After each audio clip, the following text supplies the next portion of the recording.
going on, everybody? Welcome to a new episode of Fandom Talk presented by Fandoms Anonymous.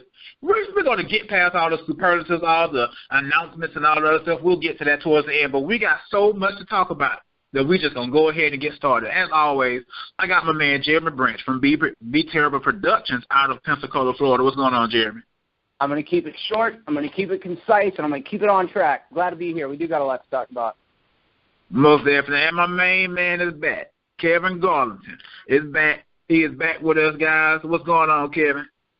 Hey, man. You know what? I'm glad to be here. I am going to try my hardest to follow Jeremy's lead. I really am. But y'all know me. I'm long-winded, baby, so I'm going to try. There's so much to talk about today, guys. And I mean so much. And I mean some of this stuff was coming out by the minute. I mean, literally by the minute, some of this stuff was coming out. So we're going to jump right into it. Some stuff longer than others. But the first thing I want to touch on is the writer's strike. There was almost a full-fledged writer's strike. And if you guys remember the last one we had maybe about 10 or almost 15 years ago. I think about 10 years ago. Am I right, guys? Somewhere in that area. Yeah. Somewhere in that area. Basically, I remember that writer's strike. A lot of TV shows were affected. A lot of shows started showing reruns, all of that good stuff. But, Jeremy, I know that you mentioned that they had closed out a deal. So what happened with that? Well, it's funny. I'm looking at the date right now, and it was 2007, so exactly 10 years ago. And as far as the specific details, I heard that just I think it was Monday. It might have been Friday, but that they missed the writer's strike, and the terms they came to are something I'm pulling up the specifics of right now. And I don't even know that we're going to get all of the information, but I know pay rates for new media options and exclusivity issues hold film actors to future deals. So it looks like this could spill over into actors now that it's been handled with the WGA, which is the Writers Guild of America, that it could possibly be spilling over to actors. And I want to say that in 2007, it cost California about $2 billion. If I'm not mistaken, that's in, jobs, basically, in employing people, because we know so many people move out to California and to Hollywood to be in that industry. So it's responsible for tons of the revenue that's generated in California. So it's just, we don't know how much writers get paid. I don't know how much writers get paid, but I do know that they're kind of the unsung heroes of the industry. I don't know very many writers' names, and that's somebody who's, kind of keeps my finger on the pulse of movies and stuff. So I think that whatever their demands were, if they were met, they must have been reasonable enough. I mean, I am of the mind that everybody in Hollywood makes too much money regardless. But if there's a huge discrepancy between what the writers were making and what the actors were making, or whatever the situation was, I think that it was justified, because I think that they don't get the credit they deserve. Kevin, what's your take on the strike, or supposed strike?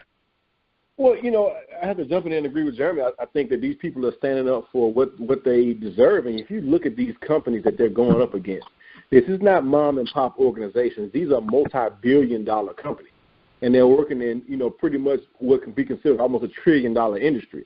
These companies get so much money from advertising and things of that nature that if you write a popular show and your viewership goes up, advertisers want to advertise when that program is on. So you would think that it would be a cascading effect, and that if you're writing on this show, that the money will start flowing down. It doesn't work that way. Okay? So some of the things that have changed in 10 years, when you look at how we consume content, how we view content, this is the same thing that kind of happened with the music industry a couple of years ago. Whereas now, it used to be every show was standard 22 episodes in the season. Well, it's not the case anymore. So you got these writers coming in who are writing some of the best TV we've ever had is happening right now, and it's happening in a 13-episode format. Legion was 8 episodes and whatnot, and they weren't really paying these people properly, okay, because the old business model didn't cover the new way they do business. It's just like in the music industry for a long time. A lot of artists' royalties were calculated based off of cassette sales. And actually, you made more money selling a cassette than you did a CD. Those contracts were written that way, and it wasn't until artists started getting lawyers to say, hey, no, change his rate to the CD rate, and it needs to be this, and that. So it's the same thing going on here. So I'm glad these people stood up for themselves, and I'm also glad they reached a resolution where we as the fans of their product, don't get interrupted in our fandom. You know what I mean? And I know that may sound selfish, but it's the truth.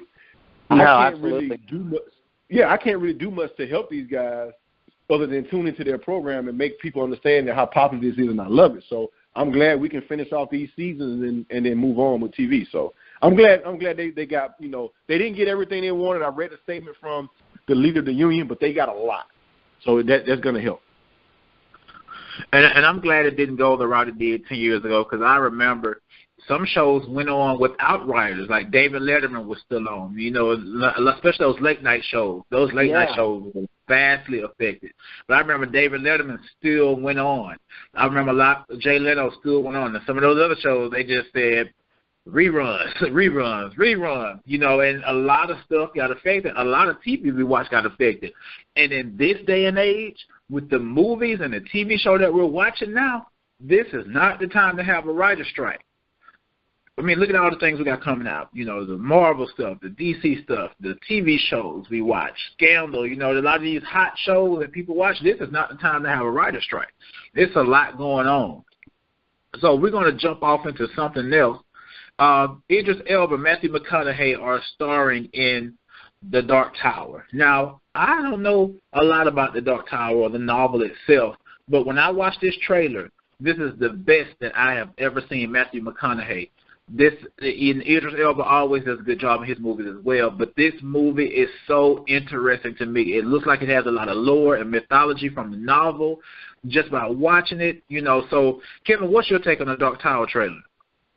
Okay, so I don't know much about the source material other than I know it was told over several books.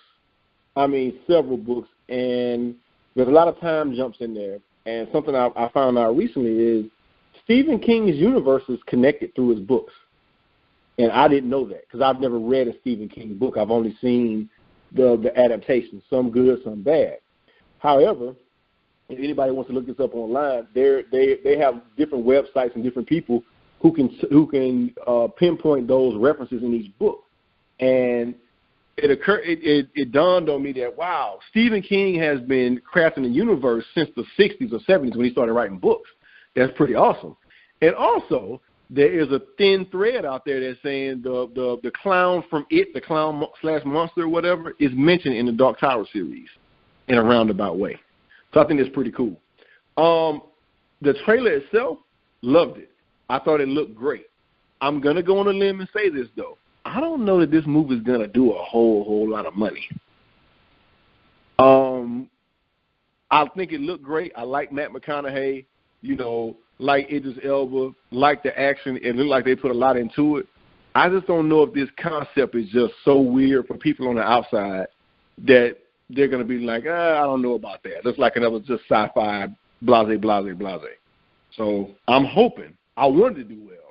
I just got this feeling that it's not going to meet the expectations. Yeah, I kind of springboard off that. I totally agree with you. I think that there's such a fervent King fan base that they don't see the bigger picture, that this isn't really typical summer movie. It's not what we would expect to see in a typical summer movie. It's based on 7 or 8 books, 4,250 pages. And yeah, apparently the Man in Black is Roland. No, I'm not going to be able to think of his name right now, but the Man in Black is the villain from The Stand. Pennywise is mentioned on a sign in the trailer. There's all these cool little Easter eggs referencing other of King's works. I've read about a half dozen of Stephen King's books, not a whole lot. I've enjoyed what I've read, and I just think that there's such a diehard fan base of the Dark Tower that I almost feel like I have to tiptoe around it because I don't know the source material that well. And there are some people, like Kevin had said, that just are going through this stuff with a fine-tooth comb. But kind of to echo what you said, as far as the trailer itself goes, I'm glad to hear that you guys liked it because I really enjoyed it. I thought it looked like a neat concept. It showed pretty impressive VFX. Of course, we got to see the cast in it, and I'm a little curious to see how the kid's going to fit into this R-rated world. But, I mean, we saw it happen fine with Logan. It's just, in a way, when I see kids in the seat of the protagonist, I always kind of feel like it's geared towards that age group of who the protagonist is. But then we've seen movies like Pan's Labyrinth. There's definitely examples that break that tradition. So that's one thing that kind of concerns me, are the people who are going to be the most interested even going to be able to go see it. All that said, I'm really excited about it. I'll be there, regardless if everybody else will or not. I'm going to definitely go check it out, because it's this really fascinating mix of fantasy and sci-fi and horror and a Western. And supposedly the big influences were The Good, the Bad, and the Ugly and Lord of the Rings. Now, for me, like I said, I watched it, and it makes me want to go read up on it, or not necessarily read the books. I don't have time to read the books now. But go watch a couple of videos. There's always somebody on YouTube that will sit down for 40 minutes, and you can learn everything you need to know about a certain subject. Now, speaking of different subjects, something came out that was just massive news, and it came out of the mouth of Kevin Feige. Now, Jeremy, I'm going to start with you, because I know when Kevin gets into this topic, he's going to go full force. So I'm going to start with you. Stan Lee has been confirmed by Kevin Feige to be one of the watchers in the Marvel movies that we have seen. Now, when we think about Stan Lee's cameos, he has cameos in just about all of the movies that we've seen over the last 15 to 20 years. What are your thoughts on this news? So honestly, it blows me away. I had heard just recently that Feige had confirmed that Stan Lee actually did exist as the same character within all of the Marvel movies. I was under the impression that he was playing Stan Lee, but now hearing that he's one of the Watchers, that makes it even more easy to weave in the story, because from what I understand, and I'm sure Kevin will elaborate, but the Watchers are essentially cosmic beings that are able to observe everything at all times. So that's why Stan Lee can conveniently be in, all these different situations and be there just kind of lingering in the background. Now, what's interesting about that is not only is the Marvel crossover, is the fact that Stan Lee's appeared in X-Men films as well.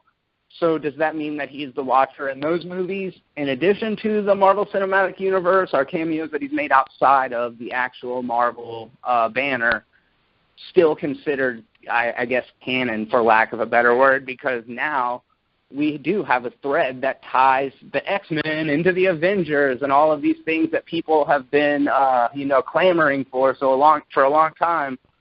So I think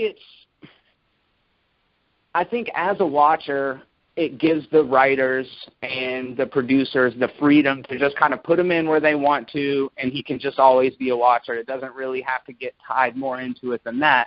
However, if we see in Infinity War that the rest of the Watchers come in and that Stan Lee's one of them, that would be really interesting. So I'm curious to see how it's going to affect everything moving forward. Now, Kevin, I'm going to go ahead and let you loose, man, because I know you're about to hit us with some facts, some knowledge. Go ahead, Kevin. I'm ready for it. So let's look at it in this standpoint here. First of all, let me say I think this is phenomenal news. This has been a rumor that people have been kicking around for a while. Like, hey, it started off, wouldn't it be cool if Stan Lee was the Watcher? And this is a character that came around in the 60s, and his first appearance was in Fantastic Four. The Fantastic Four was kind of our introduction into the cosmic Marvel universe, if you will. Of course, there were some other books as well, but that book was very popular then, so they kind of brought them into the mainstream as far as cosmic Marvel goes. Stan Lee, if you look at the Marvel films, the one thing Star Wars has always gotten right is the placement of R2-D2 and C-3PO. Say what you will about the prequels, say what you will about Rogue One or whatever. The robots are our through line. We're watching this from the eyes of the robots. Very few times as an action sequence or something happen where one of those guys isn't somewhere around, okay? Now, with Stan Lee being a watcher, it's just like Jeremy said, they can tie in things that haven't been tied in before. Now, we know that the contracts and everything preclude certain characters from being on the screen with this character without the studios coming together or whatever. But I will tell you that this is the biggest backdoor we've ever seen. Because at this point right here, you could tie it all together if you wanted to. Now, I'm not saying they are, just saying they could. The other thing about Stan Lee being the Watcher is Stan Lee's in his 90s, okay? He's got more days behind him than he has in front of him. If you make Stan Lee the Watcher, no matter if he dies tomorrow or if he dies 10 years from now, he will be immortal in that universe. So I think it's a really good thing. I think it's really cool. Now, again, and I want to make this distinction. Uatu, so it's Uatu, is the Watcher for Earth. He lives on the blue side of the moon. That's what he always says, okay? He is the Watcher that we see, and every time you see him, he says, I'm sworn not to intervene, and he intervenes anyway, okay? However, the race that he's from are called the Watchers. So my thing I'm looking for now is to see if he is indeed the Watcher that we know, Uatu, that lives on the moon, or is he just a Watcher? I'm kind of curious to see how they're going to do that. Now, again, I'm splitting hairs here, so it's probably the Watcher that we all know. But I'm just curious to see how they're going to handle that. Or they may not give him a name at all and just say he's the Watcher.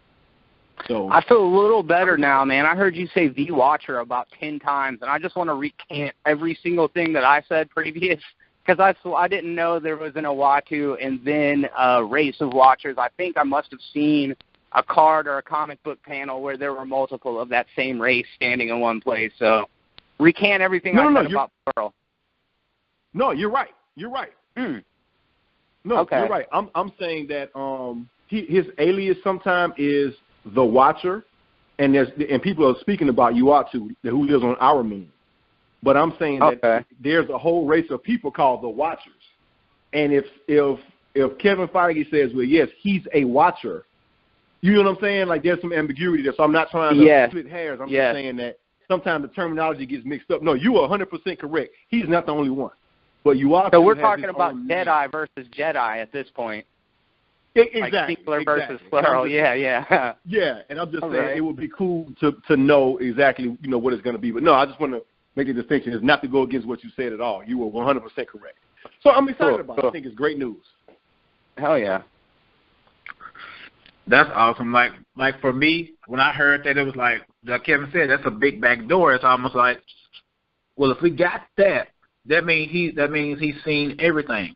He's been in everything. He saw right when Professor X got killed in I think that was X3. He was there in the yard. He was out there with a water hose, and the water hose started bending up.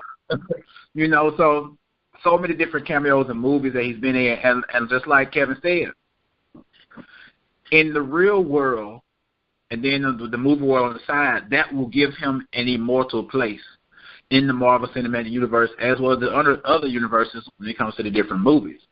But we got another Marvel topic that we want to talk about, and it was the Defenders. They put out their first full trailer. Now, we never really got to talk about Iron Fist, and there was really never nothing to talk about Iron Fist. So the Defenders full trailer was freaking amazing. I love that trailer. I love every last bit of the trailer. I love how it brought everybody together. I love how Stick was explaining each of the individual stories. We got to see our villain. She looked amazing. She looked menacing. We got to see the return of Elektra, like she hadn't slept in about 100 years with those dead eyes. We got to see some real good stuff. We got to see the interaction between Iron Fist and Luke Cage. We got to see the interaction between Daredevil and Jessica Jones. It was just, they gave us so much. So it's like we're so ready for August. Now, Jeremy, what is your take on the Defenders full trailer? Well, yeah, man, I'm with you 100%. I thought it was really cool. If I had one nitpick, and this is somebody who's a lifelong Nirvana fan, I didn't particularly like the song choice with Come As You Are remix as the song from the trailer. It's a silly little nitpick. That's the only kind. And then on the other front is that I felt like Matt Murdock got a little short short shrift in the trailer because, to kind of echo what you said, we got to see the way that Luke Cage and Iron Fist are going to play off each other. And that dynamic looks really cool. We got to see the same shot from Luke Cage, only reversed. You know, the scene where it's in slow-mo and the dude breaks his hand. Well, this time Iron Fist punches him with the glowing Iron Fist, and in slow motion you see Luke Cage's face actually, like, contort, and he's like, what's up with your fist, you know? And he's like, oh, I'm the immortal Iron Fist. And it's just like, I think that there's something there. I think that the dynamic between those two is going to be really interesting. I love Jessica Jones. I think that that's a great character. I think that Kristen Ritter portrays her really well, and she gets to do her thing in this trailer a lot, and I like that. I think that she definitely is going to bring a lot of personality into the thing, but I felt like despite the fact that Daredevil didn't get a whole lot to do in this trailer, I did like the line where she said, you look stupid or you look goofy, and he said, it's your scarf. I got a kick out of that. But I feel like the whole series is kind of going to use Daredevil as the crux more than any of the other storylines. So I do feel like even though we didn't get to see a lot of them in the trailer, that the television show is going to be a lot different, because I feel like it's going to, you know, kind of springboard off of what had happened on the previous 2 seasons of Daredevil. I didn't necessarily get much from Sigourney Weaver's character, but yeah, she does look menacing. She's a fantastic actor who's been doing it for a long time. She's been a badass female character, you know, at least ever since Ellen Ripley on the original Alien. So I'm pumped about this. You know, this is one that I've been looking forward to. I wouldn't say that Iron Fist took away my excitement for it. If anything, I think that it just kind of made me want to see the way that, you know, the way that everything was going to tie to that story. And I do feel like it was a good way to recap who all of them were with Stick. And I don't know. I really like the tone of it, so I'm stoked about it. Now, Kevin, before I get to you, I do want to say one thing back based on what Jeremy said. You made the point about, you know, we didn't get much of Daredevil.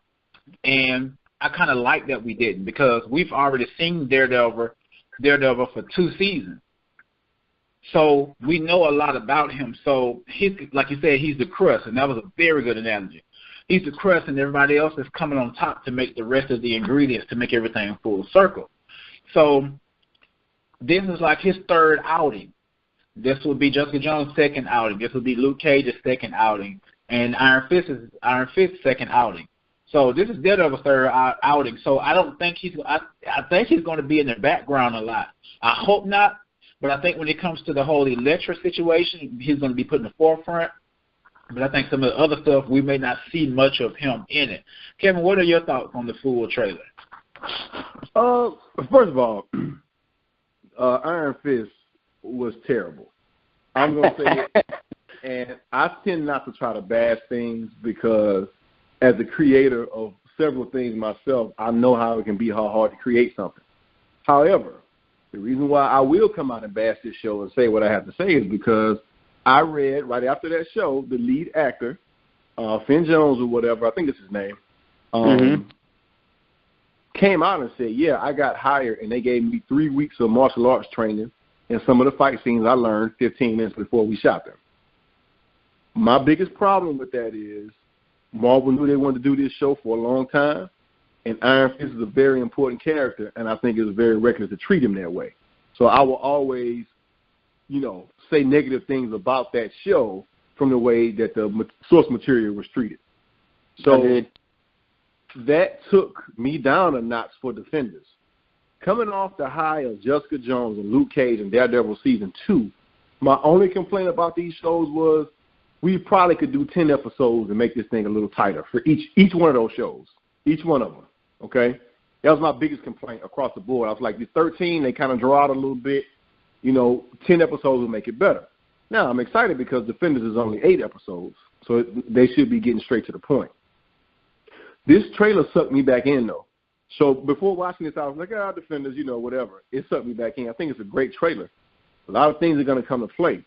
See, the thing about Daredevil in this situation is he's the only one that's fighting on 2 different fronts, if you really look at this. he's a lawyer by day fighting these people in the courtroom, you know, and then at night he's putting his costume on. Not too many other people, you know, the other three aren't really doing it that way. And I think that this gives Matt Murdock a chance to shine a little bit and become that guy that everybody wants to get after, because he's standing up for the little guy. And then at night, it gives Daredevil a chance to come out and do his thing too. One thing, Rosario Dawson, she was having a conversation with Luke Cage in the trailer, and she was saying, well, how are you going to live if you just want to help people? This whole hero for hire thing, that's just that conversation right there. It's going to spin out of that. So I don't even know if, where they're going, if they're going to, do immediately heroes for hire next, or it's going to be part of somebody's season, but that's definitely coming. And just knowing that this thing is 8 episodes and they got Sigourney Weaver on board, they sold me. As soon as it drops, I'm binging all 8, right back to back to back. So I'm ready for it. So I thought it was a great trailer. I think this is really going to be a Daredevil story. I really do. But either way, I think it'll be good. And I would share that same sentiment too about it being a Daredevil story, because it's going to be tied around the whole Elektra situation. And with her coming back from the den or whatever, the chosen one for the hand, it's going to have to be tied around him, because he's going to have to give an explanation to the other 3. Like, see, yeah, this was used to be my bae back in the day. And see, what had happened was she came back, we started hanging out, then she had got killed. And then when she got killed, they put her in this little tomb, and she back to life. She want to come kill me, so yeah, we got to fight her. He going to have to get some type of explanation. Like the bunny. Yep. He's going to have to give some type of explanation overall. Now, speaking of an explanation, we got a picture of The Runaways. It's a Hulu original series that's coming out. And we got a picture, and not too long after that, me and the guys were having a conversation in the group chat. And here comes a leaked trailer of The Runaways, where Hulu was presenting it. So, I don't know too much about The Runaways as far as the comic books and things of that nature. I think Kevin has definitely got some information for us. Kevin, what can you tell us about The Runaways? Okay, so this series started in 2003, and just like Family Guy and some other shows, you know how something comes out, there's a niche audience for it, they love it, and then it gets canceled? Mm-hmm. Same thing happened to The Runaways when it came out. They canceled the book, and they collected it into, like a graphic novel, volume 1 type thing or whatever, a complete series type thing. The sales were so strong, they bought it back, and it's been ongoing, and I think it may still be ongoing, or it stopped in 15. I'm not really sure about that.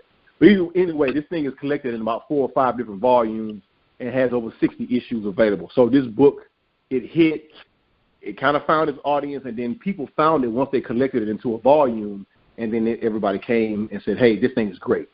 Now, let me tell you the basic story. I won't go into too much because I don't want to spoil anything. So what I'll tell you is this. These teenagers that you see on this image, their parents are all friends. They witnessed their parents sacrifice a girl in an occult ritual. They find out their parents are connected to supervillainy and to this supervillainous group, if you will. So they decide to run away. Some of these kids have powers. Some of them steal technology from their parents that gives them powers. Okay, and it goes from there. And that's all I'm going to say about the plot, because I don't want to give anything else away. Now, that is the plot from Volume 1, which I read. That's pretty much the story, and it goes from that point forward. It's a pretty cool story, and just to tell you that a lot of villains and people you see in this book aren't mainstream Marvel villains. However, the Runaways do, in occasion, in some of their other volumes, run into some of the bigger Marvel characters, if you will. But in that first volume, not so much. So are they some of these people that have power, these teenagers that have powers, are they mutants? Are they just born with powers? Like, where do they come from? It's a combination. It's a combination. So remember you're playing in the Marvel universe, so you have mutants, you have people that genetic experiments, you have people that just have technology. But remember, magic is a real thing in the comic books. It is now in the in the MCU, but yeah, so you got magic, you got mutants, and you got technology. That's pretty much how the three categories I would put these kids in. As far as the beginning phase of the comic book is concerned, I don't know what they're going to do with this show because remember, Marvel can't use the term mutant. So that's true. That's true. Jeremy, what's your thoughts on the Runaways? Man, if I ran away every time I witnessed my parents doing a satanic sacrifice, I wouldn't have a place right now. I think that's interesting sounding. You know, I like the idea of that story. You never see. I'm not going to say never. I'm not real familiar with too many storylines where the supervillains are actually the parents, biological parents of the superheroes. I had a buddy, Josh, that I used to work with at Subway a long time ago, and he was a big fan of the Runaways. So I got a little bit of backstory just talking to him and stuff. And I was always a little bit, I don't know the best way to say it, I was always a little bit weary about newer superhero teams. I felt like they're all either an Avengers knockoff or they're a Justice League knockoff or they're an X-Men knockoff. However, this team seems to have a different aesthetic to them. The art is different. The designs of them is very like street clothes as opposed to like tights and the things that we traditionally see in superheroes. And as far specifically as that set photo went or the picture that emulates the cover of the comic, it is so spot on. I mean, they did really, really good casting. They positioned everybody exactly right. They all had the right facial expressions and all of that. So I would like the initial picture that I saw. Like Malcolm had said, like as I was looking at that picture, you sent me a link saying, hey, the trailer dropped. So I stopped and I looked at the trailer. It was about 45 seconds. It was, cammed from somebody's cell phone. So the footage wasn't that great. The audio was the harder part to get over. But it was so short. It didn't show much. It almost showed nothing. You know, we got to see the characters. There was a little bit of voiceover from, I don't even know. But it didn't excite me too much. The thing that piqued my interest the most is the fact that Hulu is the people that are going to be distributing this, or it's going to be exclusively available on Hulu. I guess Hulu's owned by ABC, if I'm not mistaken. Is that correct? I think so. Anybody know? Yeah, I'm pretty sure. And I'm not 100%. It could potentially be NBC, but if I'm not mistaken, it's ABC. And if I'm not mistaken, ABC and Disney are definitely conglomerate businesses, and I don't know if Netflix is owned by ABC or Disney, but the chances are pretty good at this. Are pretty good at this point because they own everything. So I don't think that Hulu's done any original superhero programming yet. It has a very Netflix flavor to it. It definitely reminded me of something we'd see on Netflix over something that we would see on ABC, which is the home of Agents of S.H.I.E.L.D. So I'm intrigued to just see the reception of it first. If people are all raving about it, I might get a Hulu subscription, but as of right now, I'm not even subscribed to Hulu. So y'all let me know, and then I might go ahead and get on it. Speaking of Agents of S.H.I.E.L.D., we got our first also poster. I don't know if you guys checked it out. They released the first poster for the Inhumans. Did you guys get a chance to see this? Wow, what is wrong with my words? Did you guys get a chance to see that? No, I haven't. Okay, it was a poster where they released the emblem from Black Bolt's chest, and we're going to get those first 2 episodes of the Inhumans in theaters and IMAX on September 1st. So be on the lookout for that as well. And another topic that we got for today kind of surprised me, and I think it surprised the guys as well. This trailer for this movie called Recall comes out of nowhere. And I'm like, what is this? I've never heard of this. And it's like, Wesley Snipes. Wesley Snipes? Where did this come from? Kevin, where did this movie come from? So I'm sitting here just as flabbergasted as everybody on the phone. Number one, let me say this, okay? I love Wesley Snipes, all right? A lot of people like to attribute the first X-Men movie for this whole superhero thing, and to me that is not true. It's Blade 1. Absolutely. It's a comic book property that kicked this whole thing off. And it's not connected to the Marvel MCU. Blade's a Marvel property. They completely redid him or whatever. But that's when they showed if you put a great action movie together with a great cast or whatnot, and it's, you know, comic book related material because Deacon Frost is in the comic books and everything, you can pull off something and have a great return on investment. And they did that with New Line Cinema, and then you got your X-Men, okay? Now, let me go to this trailer, though, okay? The budget for this film isn't as big as it probably needed to be. I can see a lot of holes in the special effects and everything. Now, granted, it didn't have to look like Avatar to get my attention, okay? It just, there were some things that I saw that kind of pulled me out of the trailer, effects-wise. Now, sometimes people release trailers and the effects aren't finished. This is a lower-budget film, so I'm telling you that's probably how they're going to look in the movie. All that aside, it was so good to see Wesley Snipes on film in a movie that looks like it's worthy of Wesley Snipes. Now, again, I know there's a bunch of no-name actors in it, and we don't know how it's going to be. But I'm telling you, I'm going to check this movie out. I don't know how, I don't know when, but I'm going to see it. Oh, man, I think I loved it for all the wrong reasons, y'all. First of all, let me echo what Kevin said. Blade is absolutely the reason why we have any superhero movies today. Every time the conversation about R-rated superhero movies comes up, everybody goes to Deadpool. Blade was released, I want to say, in like 1998, 1999, something like that. So it was doing it before X-Men, which I believe was released in 2001, and even the visual aesthetics in X-Men borrowed heavily from what Blade did. The black leather suits that they wore in the original X-Men, I do believe that they felt like they had to go in that it's very specific of that time. You know, you look at Underworld, you look at Resident Evil, there's all of these movies that have that same kind of visual style. I love the music in Blade. That movie is one of my favorites. I absolutely love it. I thought Stephen Dorff was great as Deacon Frost. So I'm a big Wesley Snipes fan as well. Passenger 57, Juice. He's been in so many good movies over the years. So it is good to see him working, especially after the whole tax evasion thing. So I don't know if this is his first. Right. I don't know if this is his first role since then. But man, this movie, it's funny because from the After Effects template for the title to the little glowing Metroid brain that's flying around, it looks cheap and it looks cheesy, and sometimes that's what I want to see. It's like a mix between a Cabin in the Woods, typical white people horror movie, and almost like a blaxploitation version of Rambo, like smashed into one movie with some sci-fi. You spot on, Jeremy. You are spot on, man.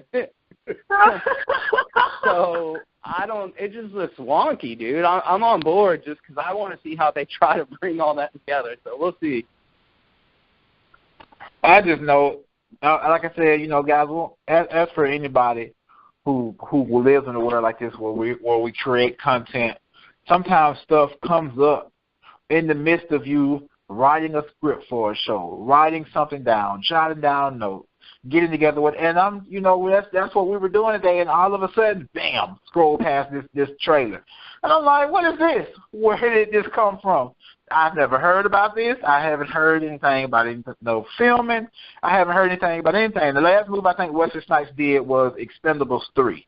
Oh, yeah. I believe that's the last thing I saw Wesley Snipes in. He was awesome in that because he was part of that old school action star clique. So I'm excited for this movie. I'm excited for Wesley Snipes to get back out there. And just as a sidebar note, and this is something that has been in the news lately, it's all about Expendables 4. And Sylvester Stallone said he's not going to do Expendables 4. And then Arnold Schwarzenegger came out and said that he's not going to do it unless Sly is doing it. Do you guys think we need an Expendables 4? No, they can all cash it out. They're good. They've done enough for me. They've done enough for pop culture. They're so big in the cultural zeitgeist. I mean, you look at Dolph Lundgren. He was freaking not Khal Drogo, but Drago in the original or part 3 of Rocky. And like these dudes have such a huge volume of work from when they were in their prime, And then they came back and did The Expendables, and that was it. That was the sales pitch. That was the hook, line, and sinker. Everybody bought it. Let's go see all these action stars from the 80s together in one movie. And now we've seen it, and these dudes are just even older than they were then, so I'm good. Let them cash out. You know, and the thing about The Expendables is, look at what it did for him. Sly is in Guardians, and they had an article come out where they have a plan for him at Marvel. Mm-hmm. They want him to be in more Marvel stuff. Arnold Schwarzenegger has been doing smaller films, but they've been pretty good. Okay? He just decided not to do the Shane Black Predator because he didn't like the role. That's a major Hollywood film that's going to be released. So you got that. Wesley Snipes, you know, is trying to get back out there, but he's still working. Jason Statham was just in a $1 billion movie that came out 2 weeks ago. So the cast of this thing is out there, and they're doing other stuff, and it's time to just do other stuff and leave the Expendables alone. Yeah. You know, you can only be expendable so many times before somebody just throw your ass in the trash. Yeah, you're expendable. You know, you're done. You're done. So one of the last things that we want to touch on today is Guardians of the Galaxy Volume 2 is coming out. For some people, it'll hit drop tomorrow for early screenings, and everybody else will see it Friday, May the 5th. So let's talk about predictions for Guardians of the Galaxy Volume 2. Jeremy, what are your predictions for this movie? What are you looking to see? What is it that you want from this second installment?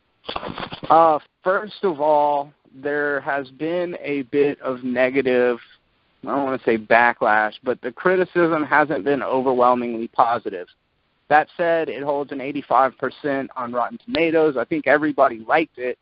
They just didn't like it as much as the first one, which I think is, like, what do people expect? How many times have you seen a sequel in your life that it was as good or better than the first one? I mean, there are the exceptions, but it's certainly not the rule, you know? Like, most of the time, sequels suck. They're never going to be as good as the original because the original was based on something original. It was a concept that nobody'd seen before, especially in the case of Guardians of the Galaxy. Well, now we've seen that trick. We've seen that cast together. We've seen that dynamic in the way they interact. We've seen James Gunn's clever direction and all those things. So I don't think it could possibly, you know, stand up to that. But that being said, I'm really looking forward to it. If I have a good time while I'm watching the movie, that's good enough for me. It doesn't have to be better than the first movie. I do want to see a little bit more development from the, you know, the more secondary characters. I want to see how Yondu and Peter's relationship. I know we got to see a little bit of it the first time around, but I want to see how Peter finding his new father figure has an effect on his relationship with Yondu.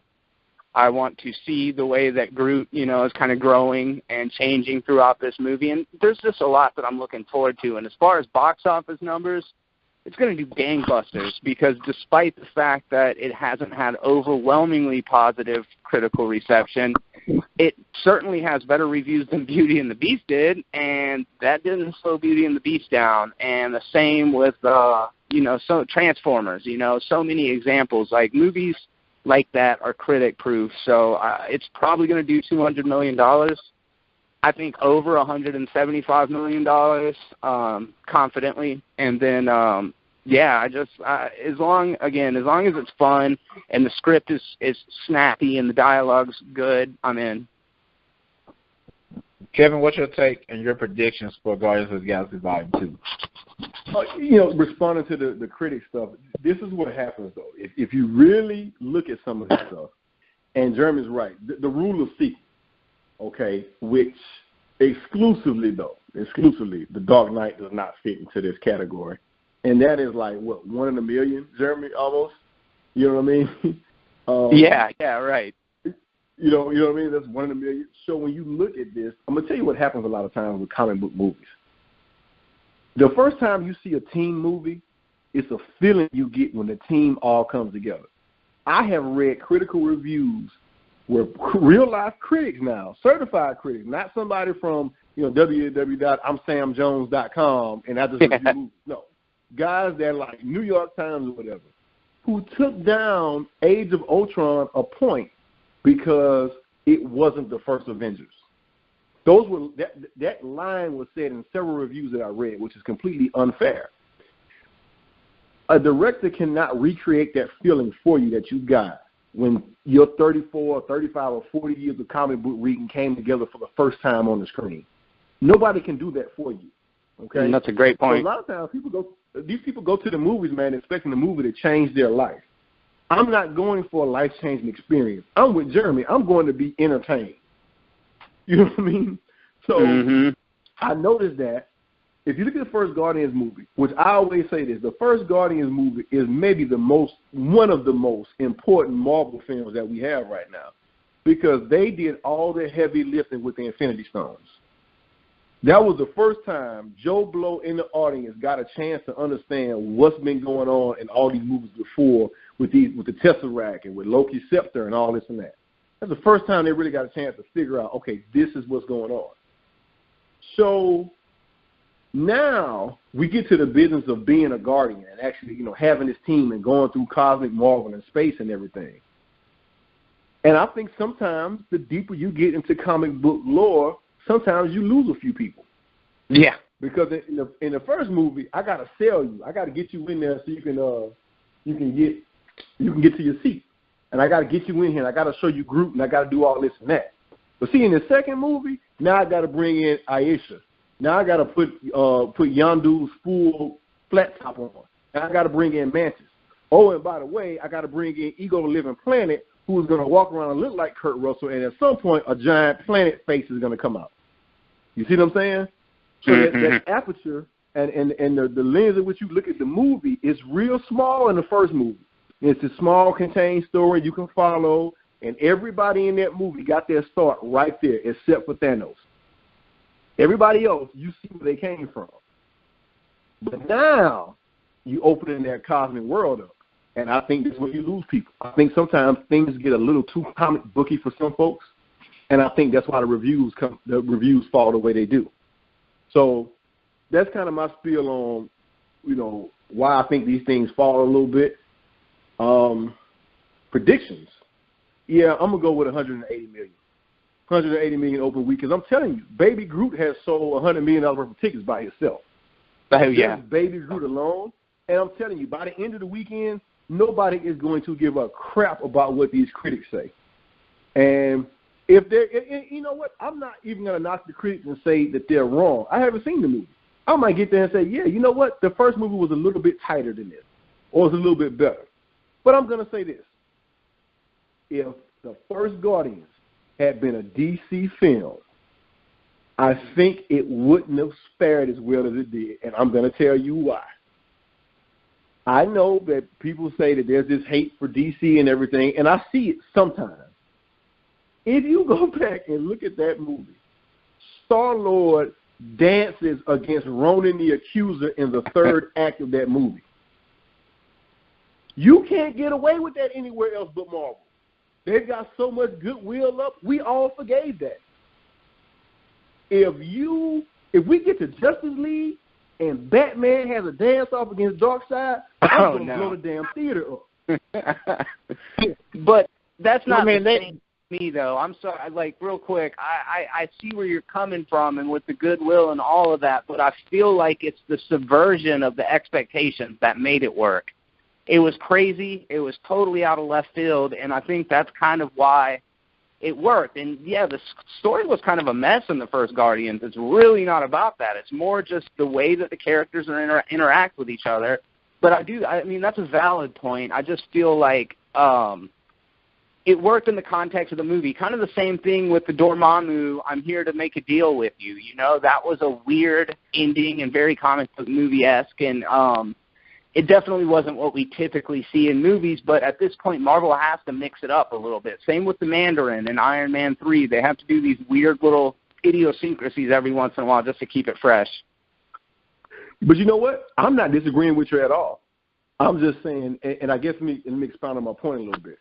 As a Marvel fan, when I go to these movies, and I'm sitting in my seat, and you got to look at all the Marvel films you had seen from Iron Man up until Guardians.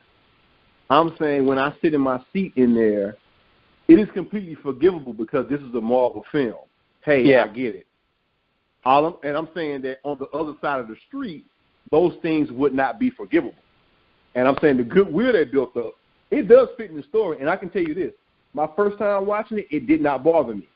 And it really doesn't bother me now. It's just one of those things where I sit back and say, if the people on the other side of the street tried to pull this off, it would not be received well at all.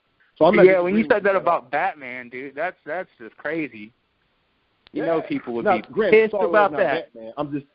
I'm just throwing it out there. I'm just saying that they're not in a position to do that. So my point I was making was this. Star-Lord can have a dance-off against Ronan the Accuser, which, if you ever seen Ronan in the comic books, Jesus Christ, okay, he can do that. And that's why I think you can have Baby Groot running around and Kurt Russell as a planet and Mantis and Drax and doing all this is because they've laid their groundwork. And I'm saying that as they get deeper into the comic book stuff, sometimes people fall off because they only willing to go so deep into the rabbit hole with them. So that's I agree with that 100%. It does. It gets to be real cluttered for people that don't have any familiarity. And coming back to the Marvel and DC thing, I do feel like because of when we've touched on it before, because of how long the Marvel Studios have been making movies, they are able to push it into this realm of, hey, it is a little more comic booky, it's getting a little more far out, but they threw us in headlong to the DC universe with the mother boxes and so much comic booky stuff that just average fans, they don't know about that stuff. So it's easier for them to, like you said, exactly what you said, it's easier for them to just be like, I don't know about that, you know? So I totally see where you're coming from, and I agree. I was just saying, like, I guess my difference was apples to apples. Like, if DC did it right now, you're damn right. Nobody would be okay with it, you know, regardless of the context. So I definitely see where you're coming from. Exactly. Yeah, you're right. And you're putting apples to apples. Yeah, I just use them as a jumping off point because when you really sit back and look at this, I guess I'm responding to some of the things I've seen critics say so far, and I'm saying, as I read your comment, and the thing you're complaining about does not seem far-fetched for Marvel or for the Guardians of the Galaxy to me. I need to see it in its proper context.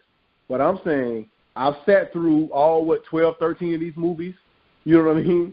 And I see where they're gone and what they've been able to do, and this doesn't sound outside of that realm.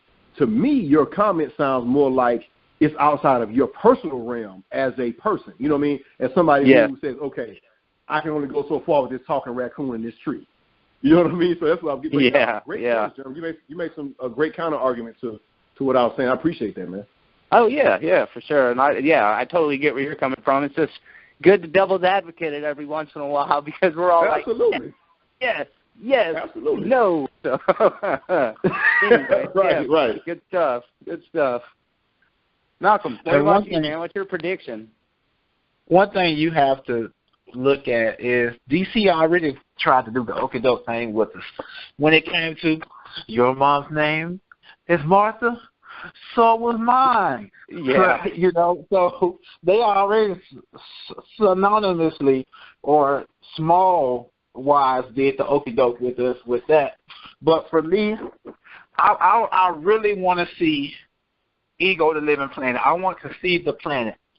I don't want to say I'm going to be disappointed if I don't, but I truly do want to see the planet. I'm be mad if they don't show it. You think they're going to do it?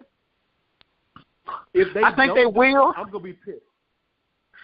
I think they will, but it's kind of up in the air. We don't know what to expect from any movie before we actually see it. Yeah. You know, we really don't. But the way things are going, I think Kevin can agree with me, it's kind of pointing, it's like a seesaw. And on one side is we'll see the planet. On the other side is we're not going to see the planet. And the way that the marketing and things of that nature have gone, it's like the seesaw is tipping towards not going to see the planet. I mean, Kevin, you follow what I'm saying? I follow everything you're saying. What I'm telling you is, as a fan of the cosmic Marvel universe, if I don't see Kurt Russell's face on the side of a planet, I'm going to knock this movie down a point. I'm telling you. So it could be 10. You're going to be the critic that was like... Straight up. You're going to be that one critic that's like, it wasn't weird enough for me. Right.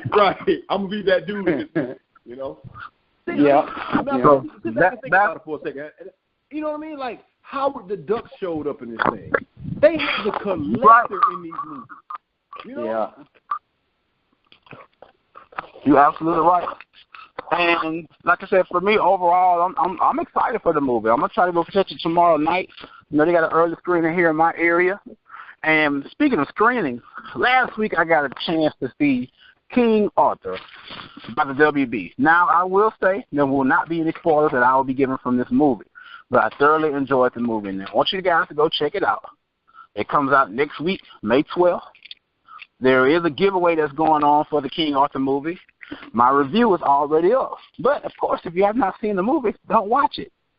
So the King Arthur review is up. It is a great movie.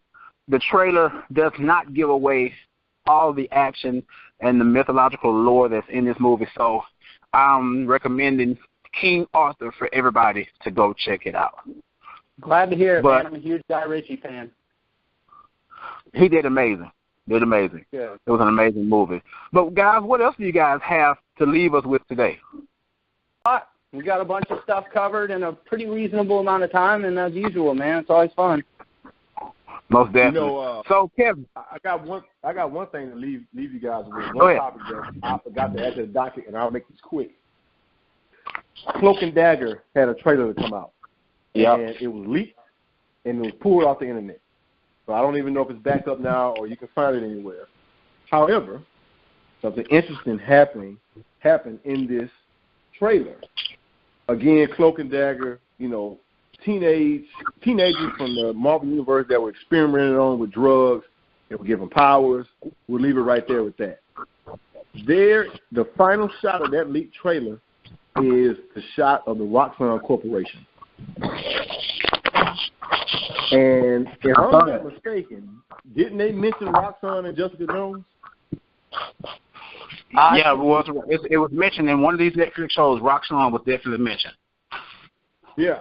I know in some of the Marvel, because Roxxon is a big company in the comic book universe. But I wanted to say that this is the first time we've seen, you know, a show that's going to be on Freeform. It's not going to be, which is an ABC network. It used to be ABC Family. But it's not going to be on Netflix, and they have a connection with the Netflix show. And if you see the trailer, it looked like it could have been on Netflix. So I just want to throw it out there for people to say, hey, you know, they got something else coming for you with Cloak and Dagger. But we'll talk about that at another time when we get more information. Definitely, guys. But, guys, we always thank you for joining us here on Fandom Talk. Kevin, what's going on over there at Hufster Photography? Hey, man, you know what? I'm just lining them up and just shooting them down. So if anybody needs any pictures or want to see some great artwork, you can find me at Hubster Pics on Instagram and on Facebook. Most definitely. And Jeremy, as always, what's going on with Be Terrible's production? Head over to Be Terrible Movies on YouTube. Check that out. Do me a favor. If you haven't already, just go ahead and click that little subscribe button. It helps me out, lets me know that you guys are paying attention. Also, I'm working on the Movie Monsters series. I'm about 5 episodes in, maybe 6 episodes in, and I dropped the first one on Friday. It's part 1 of a vampire series. It's 3 parts. I just now wrapped up the zombies one that I'm working on. So for the next probably 3 to 4 months, you can expect to see a new Movie Monster video every Friday on Be Terrible Movies. Also, of course, you can check me out at Jeremy B. Terrible on Twitter and Facebook, Jeremy G. Branch. Most definitely. And, guys, if you don't know who we are, we're Fandoms Anonymous. That's FANDOMSANONYMOUS. We're all over social media.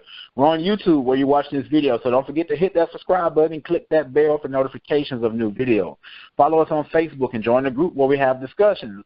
And hit the like on the Facebook fan page. Don't forget to go over to Instagram at Fandoms_Anonymous17. And don't forget to go over to Twitter at Anonymous_Fan17. Got a lot of new stuff up on the channel. Don't forget to check out new videos from the 101 series.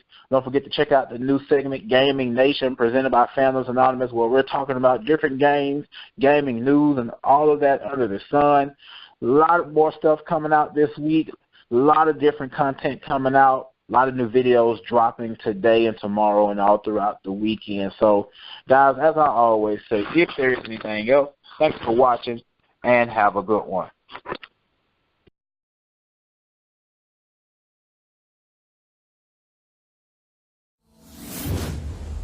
Fandoms Anonymous.